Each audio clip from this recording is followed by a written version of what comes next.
We're going to start our shiur tonight on Parashat Vayishlach, and it's going to speak, we're going to talk about the meeting, the meeting between Esav and Yaakov, Jacob and Esav, his nemesis.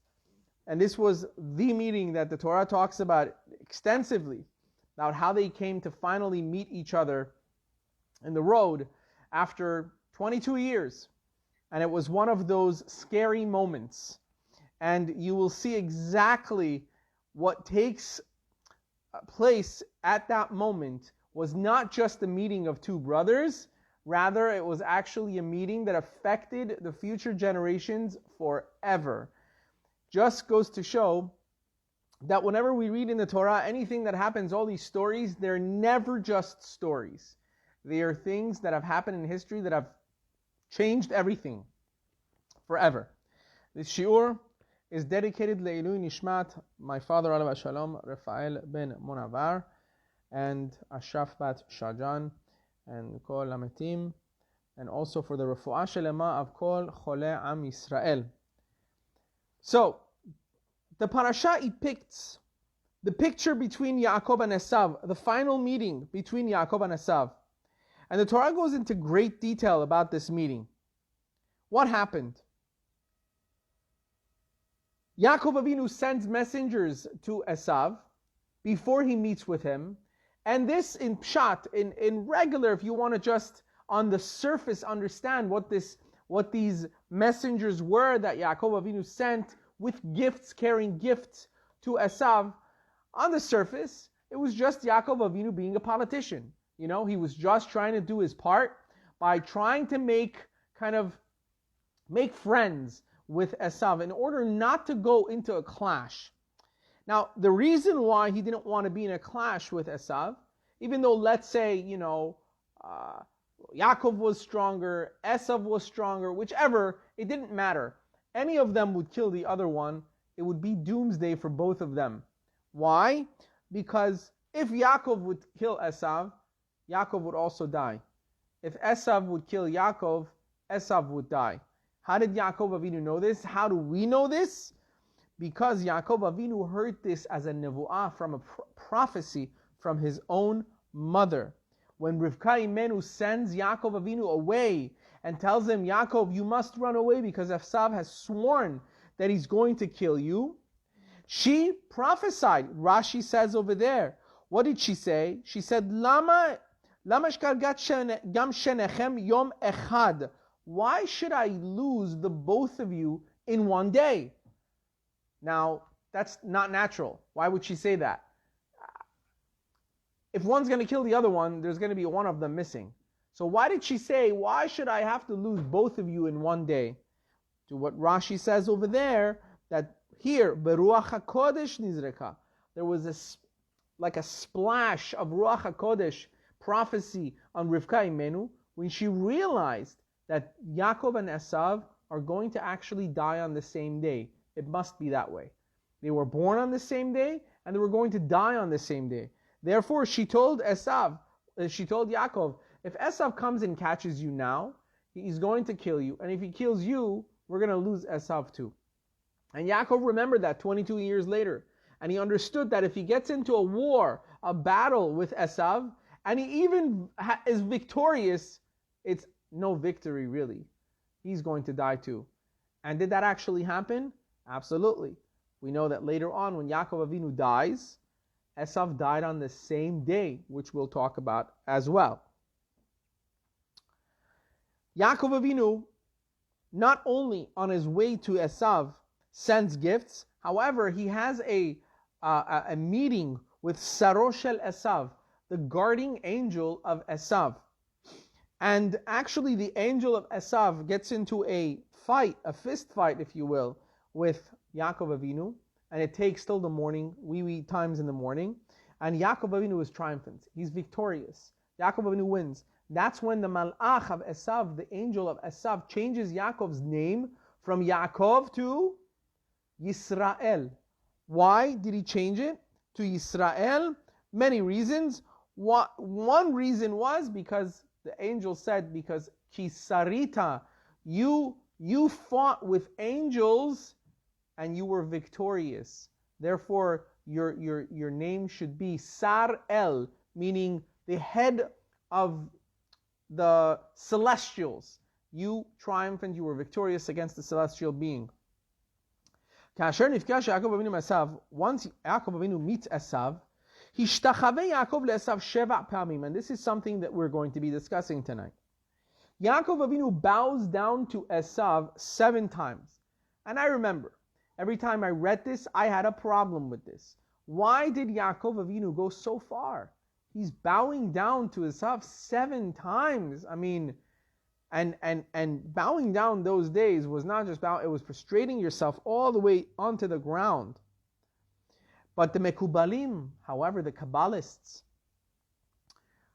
the mystics of Israel say, the reason why Yaakov Avinu actually was bowing down here was lehachlish et kocho haruchani shel Esav. If you guys remember last week, we kind of touched upon this subject.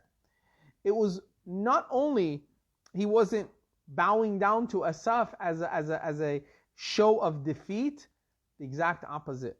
With Yaakov Avinu bowing down to Esav, he was actually depleting Esav's spiritual powers. And later you will see. What did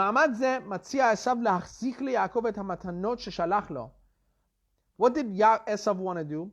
Esav wanted to return all the gifts that Yaakov had sent him. What does Esav say? Esav says, my brother, Vayomer Esav said, Gishli Rav, I have so much. Achi yehi lecha asher lach. You should have what's yours. Meaning Esav was telling Yaakov, I don't want your gifts. I have so much. You should keep what you have. I don't need your gifts. However, Yaakov said, no, please take these. And he takes them. Esav ends up taking them. Then Esav offers Yaakov gifts, and Yaakov says, listen, Hashem has given me everything that I need. I don't need anything else in life. Now, be ready for this. The Gemara, in Gemara Kedushin, it says that in the Bet Knesset of the Amora Abaye. Abaye was an Amora. Amoras are about from 2,000 years ago, in the time, the Talmudic times. In the Bet Knesset, the Bet Midrash of Abaye, Hayan Nachash Arsi Bal Shiv'a Rashim. There was a demon in this synagogue that had found a home. And this demon that had found its home in the Beit Midrash of Abaye, I don't know why it had found that spot. It was a very, very strong demon, and no one was capable of surviving if they were found by this demon. You know, in the Talmudic times, life was very, very different, where the Gemara even says that people were not allowed to be out alone at night. Certain parts of town you should never go unless you're in a group, and so on and so forth. However, in this Beit Midrash, it didn't matter. You could be 2-3 people, and you could still be harmed by this demon. Very strong demon. And it says that they couldn't, even Abaye himself, evidently, couldn't get rid of this demon. Demons are, for those of you that are questioning what demons are, we're actually talking about real demons. These are not humans, and they're not angels either. They're in between, and they don't like human beings. The reason why we don't have demons today is thanks to the Chachamim of that generation, who came with Kabbalistic powers, with mystical powers, and put them in cherem, and they threw them out of towns. However, at that time, it was still a danger. Le'amim shama Abaye she'agia lamakom Rav Acha bar Yaakov. Abaye hears that Rav Acha bar Yaakov is coming to his town. And Rav Acha bar Yaakov was an extremely brilliant Talmid Chacham. וידע אביי שרק בכוחו של רב אחא לבטל על הנחש המזיק. Abaye knew that Rav Acha was the only one who could prevail and take care of this demon. So he puts together a plan. What does Abaye do? Abaye tells everyone in the Beit Midrash and everyone in town, Rav Acha bar Yaakov is coming to town. No one is allowed to invite him for dinner. The custom was those days that when you were a stranger in a town, you would go to the Bet Midrash, you would go to the Bet Knesset, and you would wait there. People would see that you are from an hour out of towner, and they would invite you in for dinner, for Shabbat meals, for whatever it was. That was the custom. It was very rare that you would not get invited somewhere. It was not nice if you would go into a town and you would not be invited for dinner. It was like, this town, they don't have the blood of Avraham Avinu in their veins. So Rav Acha comes into town, he goes into the Bet Midrash, and lo and behold, he waits. Everybody goes home. Not a single person invites him to their home. So here is Rav Acha bar Yaakov stuck in a Beit Midrash all alone. Whose Beit Midrash? Abaye's Beit Midrash. And now he has no idea what's in store for him. He has no idea what's lingering in that Beit Midrash. Comes nighttime, and this being comes in a form of a 7-headed dragon or a 7-headed serpent. It takes the form of a 7-headed serpent and comes to attack Rav Acha. Rav Acha is completely taken by surprise. He doesn't know what to do. He starts to daven. What do you do when you're in a situation like this? So the Gemara says, Rav Acha begins to pray, and he starts using every mystical power that he has. And he starts to bow down, and with every bow that Rav Acha would take, the Gemara says one head of this serpent would fall. And he bows down 7 times, and the 7th time, the last head of this serpent, this demon, falls, and it gets destroyed. It says the next day the entire town comes, and they give hoda'ah, they give thanks to Rav Acha. Rav Acha turns to the people and he says, so you guys knew about this. He looks at Abaye and says, you knew about this. You put me in this situation on purpose. What if I would not have? What if God would not have done a miracle for me and saved me? To which Abaye returns and he says, I knew how much zechut you have, and I knew that you would be the only one that would be victorious. And that's the story. Rav Acha bows down 7 times, and the 7 heads of the serpent fall. Now listen. What power was it that Rav Acha possessed with these bowing downs, that he bowed down and he destroyed this demon? Navam Yaakov Avinu. This koach, this strength, this spiritual power came from none other than Yaakov Avinu. Vezer romez bishmo, and this is hinted to in his name.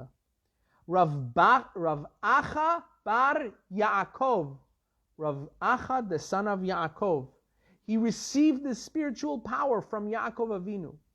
And Abaye knew that Rav Acha bar Yaakov would be the only one to do it because he had this spiritual power from Yaakov. There's more though. Why did he get it from Yaakov? Because the same way Yaakov Avinu prevailed and was victorious against his brother Esav. With the 7 bowed downs that Yaakov Avinu did towards Esav, there was something mystical that was happening at that moment. Now listen to this one. We said, what did Esav say to Yaakov when Yaakov said, here, take money, I've brought so much gifts for you. What does Esav turn to Yaakov and he says? Vayomer Esav said, Yeshli rav achi, yehi lecha asher lach. I have a lot, but you should keep what is yours. Meaning, I don't want your gifts. But it's peculiar the way he says it, right? Listen to what the Zera Shimshon says, what it's come down from the mystics. They say, it's hinted to in this pasuk. Rav Acha is hinted to here. What is Esav saying? Yeshli Rav Acha Yehilach Asher Lach. Esav really said, I have Rav Acha. Without knowing it, he was hinting to a future person that would be born later on. Dainu sharamuz po shemo shel Rav Acha b'minim Rav Achi. He was hinting to the name of Rav Acha. Shegam al yedei Rav Acha atid leitbatel koach hatum'ah. Because he was saying that not only is Yaakov being victorious against my koach, my spiritual deficiencies, and my spiritual tum'ah, my spiritual negative powers, Rav Acha will also one day be victorious against those same kind of spiritual powers, which we call, let's say, what do we call that today? I mean, these negative powers, let's call them. Now, the Zera Shimshon brings a midrash. Says,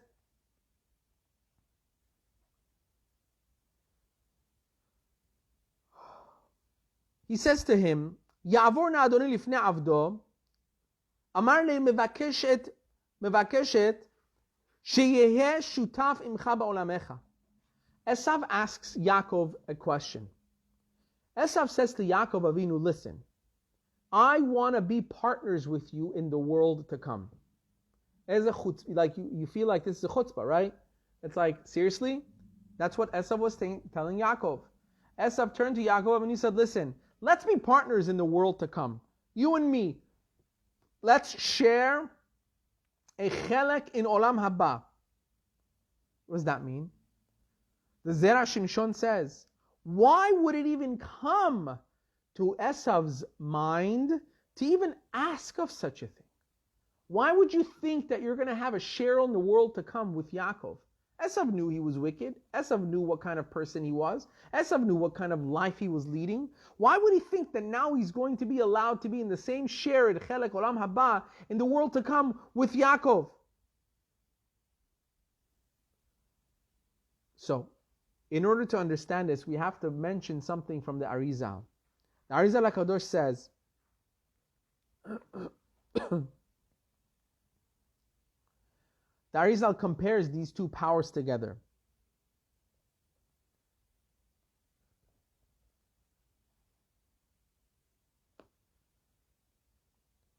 That we have to understand that the mystical powers of negativity and positivity are not so far from each other.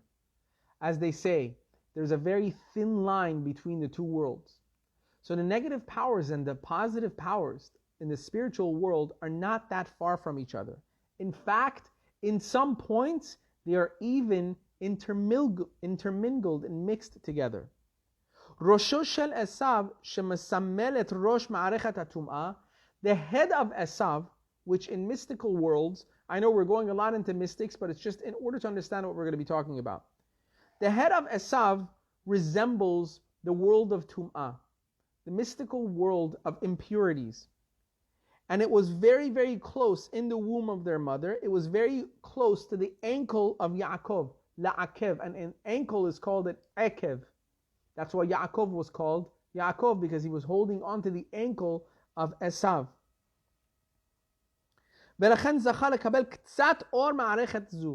Therefore, Esav, being so close to Yaakov, he was able to capture some of the spirituality of Yaakov.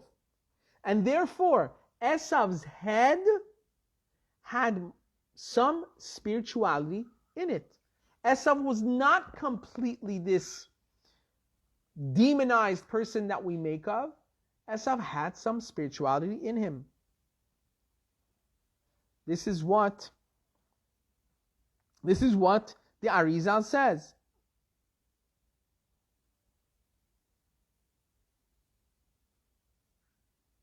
And all of this happened during the chet of Etz Hada'at, when the snake fooled Chava to eat from the tree. This is what happened. All the spiritual powers got mixed together. Positivity and negativity got intermingled. That's why Esav had some purity in him also.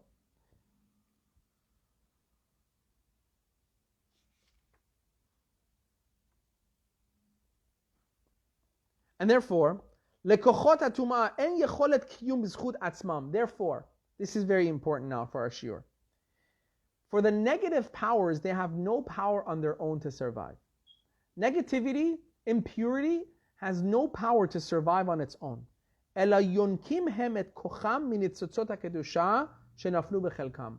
However, how does impurity survive in this world? Only through driving their energy from positive powers. It's like a leech.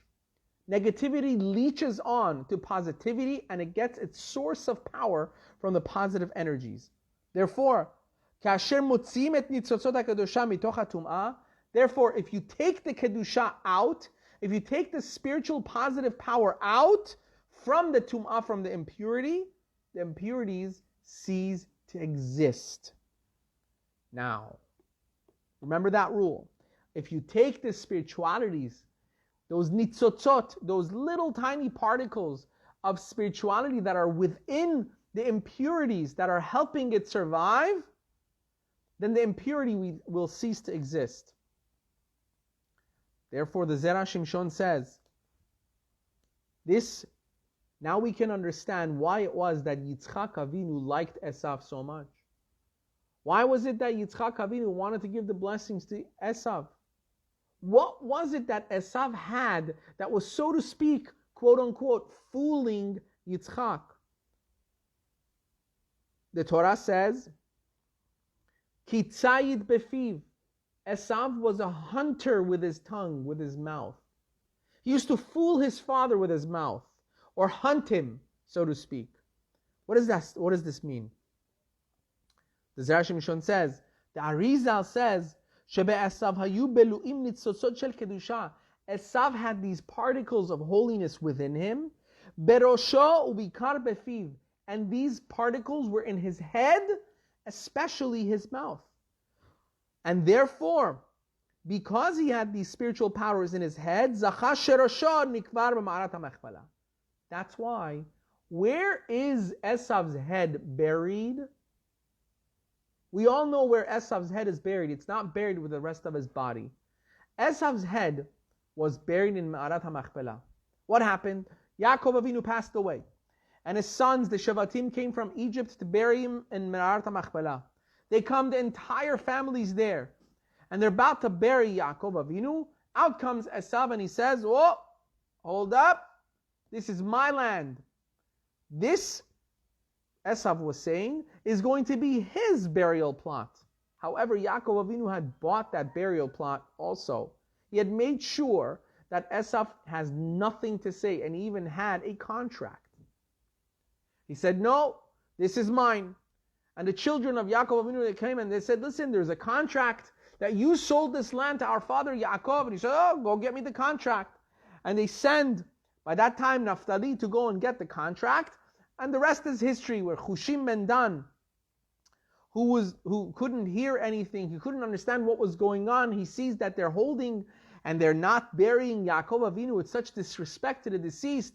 He says, who's holding up the burial of this forefather of ours, of Yaakov Avinu? And he pulls out his sword, and with the pulling out of his sword, cuts off the head of Esav, and the head of Esav falls into the grave with Yaakov Avinu in the same plot.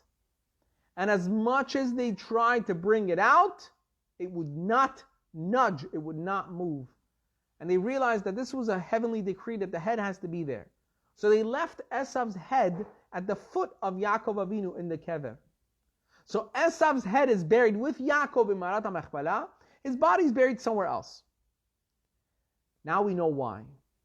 Because the head of Esav was the part of his body that had the kedusha, that holiness.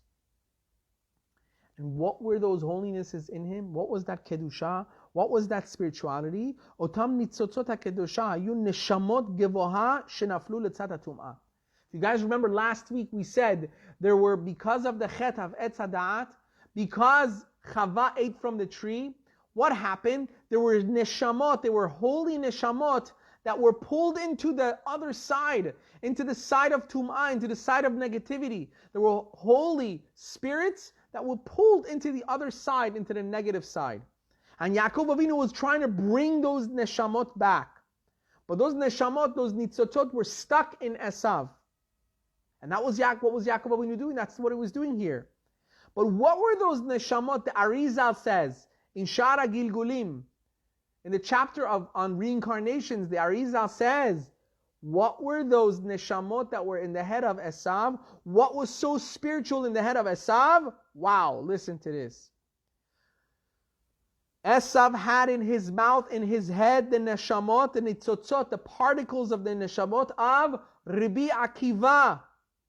Shenikra kach milashon. Rabbi Akiva was also called Akiva because of the word ekev, because he was connected to Yaakov Avinu after Yaakov Avinu pulled him out, pulled him back to the holy side. And also Rabbi Meir Baal Hanes. Rabbi Meir Baal Hanes. Rabbi Akiva was a child of converts. He was not originally from Jews. He was a child, he was a product of conversion.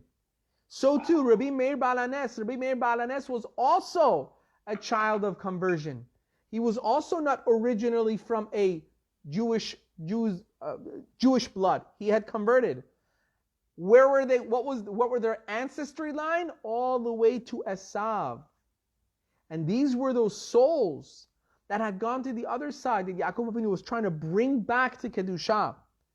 Umehem yatsa ikara Torah she'ba'al peh. Guys, imagine, all of the oral Torah that we have today is from Rabbi Akiva and his Talmidim, Rabbi Meir Baal Hanes, and Rabbi Akiva, Rabbi Shimon Bar Yochai. Rabbi Shimon Bar Yochai, the author of the Zohar, was a Talmid, was a student of Rabbi Akiva. That's who we're talking about. Rabbi Akiva was, in his past, connected to Esav. And that's what Yaakov was trying to do. Remember how we said in the temple, in the Beit Midrash of Abaye, Rav Acha bar Yaakov bowed down 7 times and got rid of that negativity, which was in the form of that demon, by bowing down 7 times. That's what Yaakov Avinu was doing by bowing down 7 times. But we'll get to that. And this is what it says. Chachamim tell us that when Yaakov Avinu was born, V'yado ochezet ba'akev Esav, he was holding onto the ankle of Esav. Yaakov shesimen et ma'arechet HaKedusha. Yaakov, who was the symbol of holiness, who was the symbol of spirituality, he wanted to bring those spiritual sparks out from Esav. And he was trying to pull them out by grabbing onto Esav's ekev. Therefore, therefore, Kach hashav Yitzchak Avinu. This is what Yitzchak Avinu was doing also. Why did Yitzchak Avinu want to bless Esav so much? He was also trying to get these nitzotzot out of Esav. This is an unbelievable pshat now in understanding why Yitzchak Avinu so badly would try to be mekarev Esav. He was trying to really do outreach with Esav. Why? Why was he so close to Esav? He wanted to bring him close so he can bring these nitzotzot, these neshamot out. And he told Esav, if you want the blessings, go hunt for me and bring me shecht an animal in a kosher way and bring it for me, and I will have it and I will bless you. However, Esav made a big mistake. He did not go and hunt and do shechita properly. He did not do shechita properly. So therefore, he remained in his impure state until Yaakov Avinu was capable of doing it. So the Arizal continues. Arizal says, La imenu, going back to last week, remember we said Lea imenu was supposed to really marry Esav? Lea imenu hayta ketzad zohama ruchanit. Lea imenu also had a little bit negativity in her. A little bit of those impure powers in her. And that's why Lea imenu was supposed to marry Esav. But why?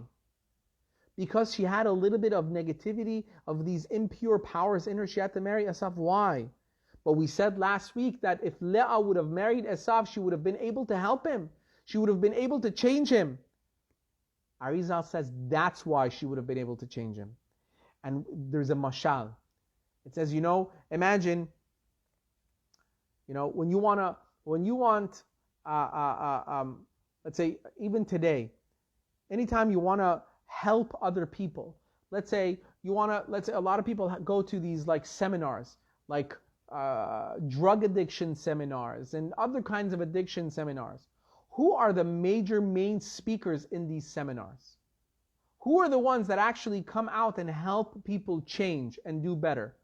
Are those people the kind of people that have never gambled in their life and they've never been on drugs or whatever, or alcoholics? The exact opposite.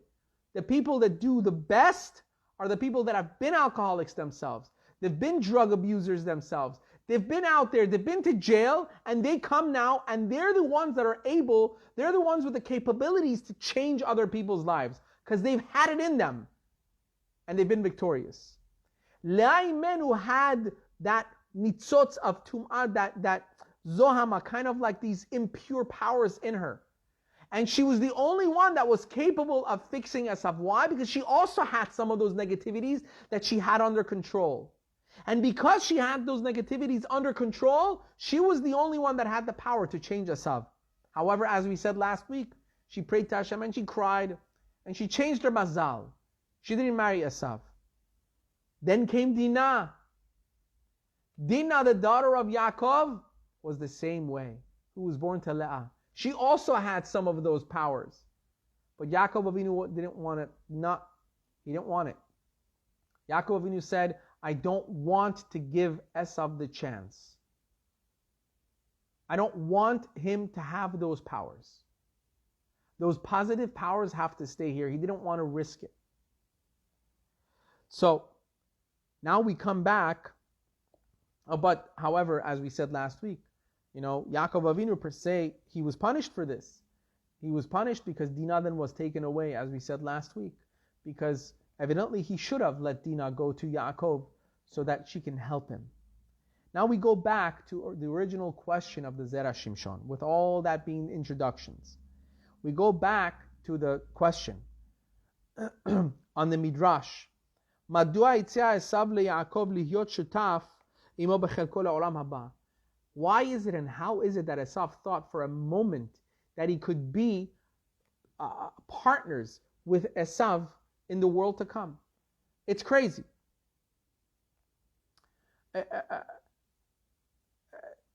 It's nuts to even think, to ponder the idea for a moment that Esav could think that he could have a share in the world to come with Yaakov Avinu. So why did he want this? Why was he asking Yaakov Avinu, let's share Olam Haba together? The Zera Shimshon answers, Sheine Esav ro'eh sheYaakov lokeach lo et habarachot. Esav saw that Yaakov took away the brachot from him already. ולאחר מכן מכניע את המלאך הממונה עליו. And not only did Yaakov Avinu take away the brachot from Esav, he also was victorious against the malach, the angel of Esav. Et Dinah lo naten lo. And he did not give Dinah to Esav either. Basically, Esav was saying, any chance he had to become better, any chance he had to grab onto some kind of spirituality in this world, he lost it. All his own fault. He couldn't have Dinah either. And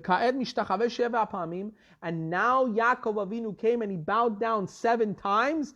Why did Yaakov bow down 7 times? It was just like Rav Acha bar Yaakov. With those 7 ishtachaviyot, with those 7 bows that Yaakov Avinu did, he was taking out those extra nitzotzot of kedusha. He was taking out those pure powers that were stuck within Esav, which were going to be Rabbi Akiva later on, which were going to be Rabbi Meir Ba'ananes later on. He was taking those back, bringing them back into the spiritual world.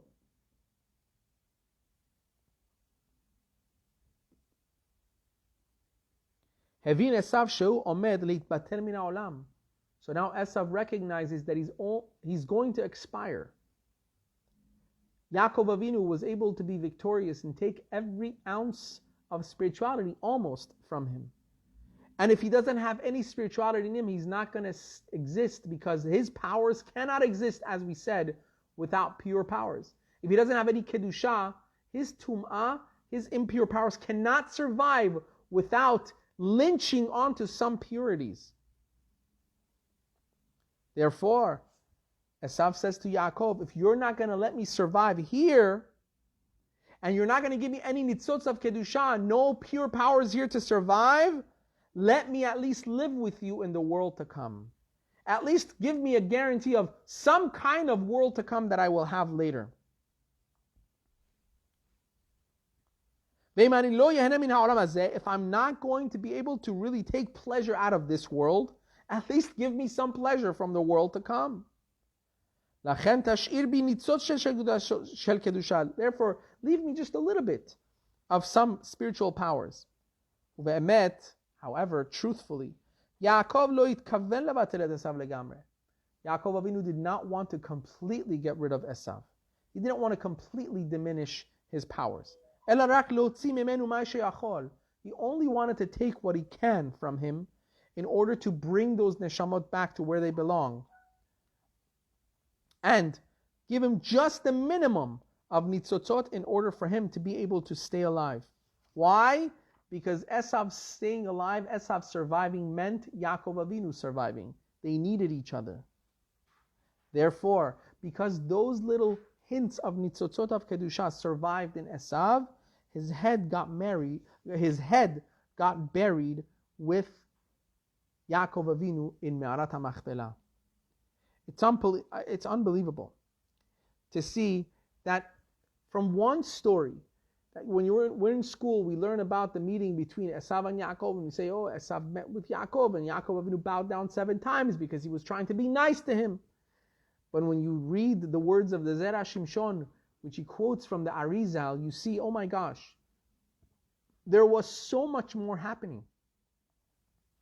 We owe so much to this one meeting between Yaakov and Esav. We have a full history of knowledge of the oral tradition just because of this meeting between Yaakov and Esav.